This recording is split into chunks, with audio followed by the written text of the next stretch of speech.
اگر بات کی جائے پیارے آقا کے دانت مبارک کی تو آپ کے دانت مبارک نہایت خوبصورت اور کچھ فاصلے والے تھے۔ حضرت عبداللہ بن عباس رضی اللہ تعالیٰ عنہما سے روایت ہے کہ رسول اللہ صلی اللہ علیہ وسلم کے سامنے والے دانتوں کے درمیان مناسب فاصلہ تھا۔ جب آپ کلام فرماتے تو یوں محسوس ہوتا کہ آپ کے سامنے والے دندان مبارک سے نور پھوٹ رہا ہے۔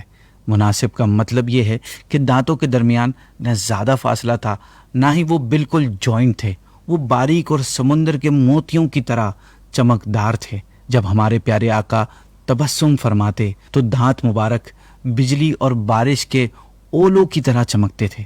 جب گفتگو فرماتے تو ایسے دکھائی دیتے جیسے سامنے کے دانتوں سے نور نکل رہا ہے۔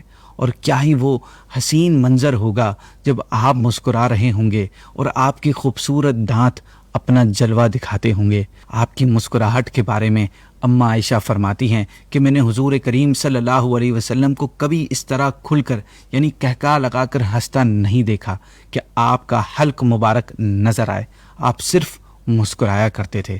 حضرت عبداللہ بن حارث بیان کرتے ہیں کہ میں نے حضور کریم صلی اللہ علیہ وسلم سے زیادہ مسکرانے والا کسی کو نہیں دیکھا۔ اللہ پاک ہم سب کو دنیا و آخرت میں پیارے آقا کی زیارت نصیب کرے، بالخصوص ہمیں اپنے محبوب کا مسکراتا ہوا چہرہ دکھائے۔